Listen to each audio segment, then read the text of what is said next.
assumer notre vocation prophétique, pour vaincre nos tendances à la recherche de notre sécurité, voilà d'une certaine manière comment je nous propose d'accueillir la grâce d'aujourd'hui. Depuis que nous sommes entrés dans le carême, nous avons bien compris qu'il s'agit d'un pèlerinage en deux directions. Une direction de retour, qui est la direction de conversion, et une de montée, qui est la direction de l'élévation spirituelle. Et dès le premier dimanche de carême, nous avons compris que ce pèlerinage est plein de tentations. Et Jésus les a vécues pour nous initier, nous aussi, et nous montrer le moyen de les vaincre. Dimanche dernier, nous avons compris que ce pèlerinage avait pour aboutissement la transfiguration. Transfiguration de nos personnes, transfiguration de nos sociétés, transfiguration de nos communautés. Mais nous avons compris que ce pèlerinage est une démarche de foi. Sans la foi, ce n'est pas possible. Et une démarche de foi qui a été initiée par Abraham, qui est le père des croyants. Nous avons compris également, comme Saint Paul le disait à Timothée, prends ta part de souffrance dans l'annonce de l'évangile. Dans l'usage de cet évangile par lequel tu rejettes toute tentation, tu peux combattre toute tentation, sache qu'il y aura des difficultés. Et il faut les assumer. Et aujourd'hui, justement, Jésus annonce pour la troisième fois ses difficultés, sa passion. Et il annonce de façon merveilleuse. Je veux dire détaillé, plus détaillé encore que les deux premières. Il dit, il va être saisi, il va être jugé, il va être crucifié, et donc il va mourir. La perspective de la mort n'arrange personne. Et du coup, devant ce type de perspective, on va chercher des sécurités. Créer des sécurités. C'est-à-dire, nous serons devant un problème de survie à résoudre. C'est ce même problème de survie que les ennemis de Jérémie ont tenté de résoudre dans la première lecture, en trouvant pour seule solution de le tuer, enfin de le faire taire. Et quand on dit faire taire un prophète, ça veut aussi dire ça. Et ces ennemis, c'est qui? Ce n'est pas les gens, les païens. C'est précisément les prêtres. C'est les sages.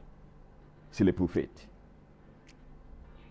Et pourquoi ils deviennent ennemis d'un prophète qui est attesté par le Seigneur? Simplement parce que leurs différents charismes, ils l'ont accueilli et ils l'expriment de la façon la plus fausse qui soit. Par exemple, lorsque le peuple est en danger et que le Seigneur leur dit d'avertir le peuple, ce qu'ils font, c'est simplement de dire pas de panique, il n'y a pas de problème, il n'y a pas de difficulté, allons-y. Et Jérémie va se rebeller contre ça. Non, vous ne pouvez pas le faire. Voici ce que dit le Seigneur. Convertissez-vous, etc., etc. Et à la fin, Jérémie a raison parce que le peuple sera déporté.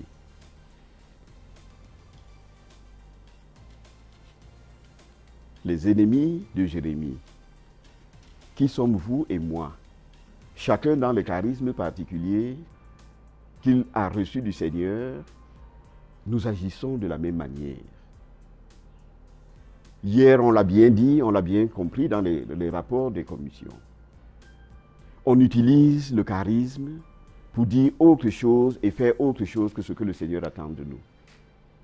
Ce n'est pas toujours le cas, mais ça arrive. Et ça, c'est pour ça qu'il faut faire attention. Les adversaires par rapport à la marche normale qui passe par le chemin de croix dans l'évangile, adversaires entre guillemets, c'est les apôtres, les disciples eux-mêmes. Et ici, on parle surtout de la mère des fils de Zébédée, après que Jésus ait annoncé sa passion, qui vient faire la demande. Nous voulons, voici mes deux fils, je voudrais que tu les places un à ta gauche, l'autre à ta droite. Pendant que les autres vont s'en offusquer, Jésus va prendre calmement. Comprenez-vous ce que vous demandez?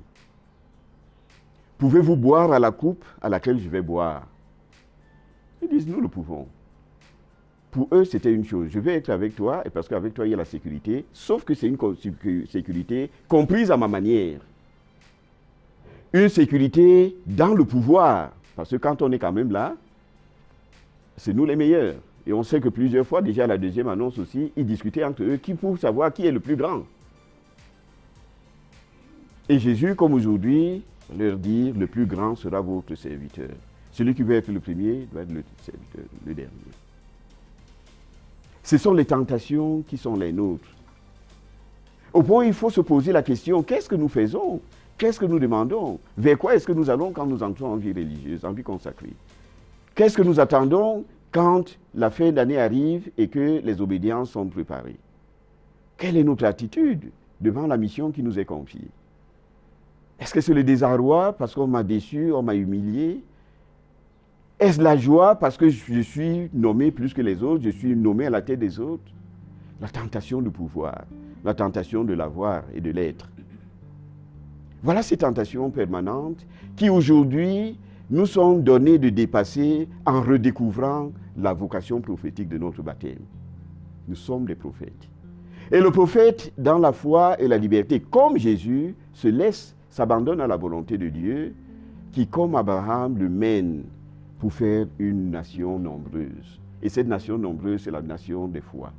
Cette nation nombreuse, c'est une communauté, une congrégation de foi, qui va être transfigurée par son union avec le Christ.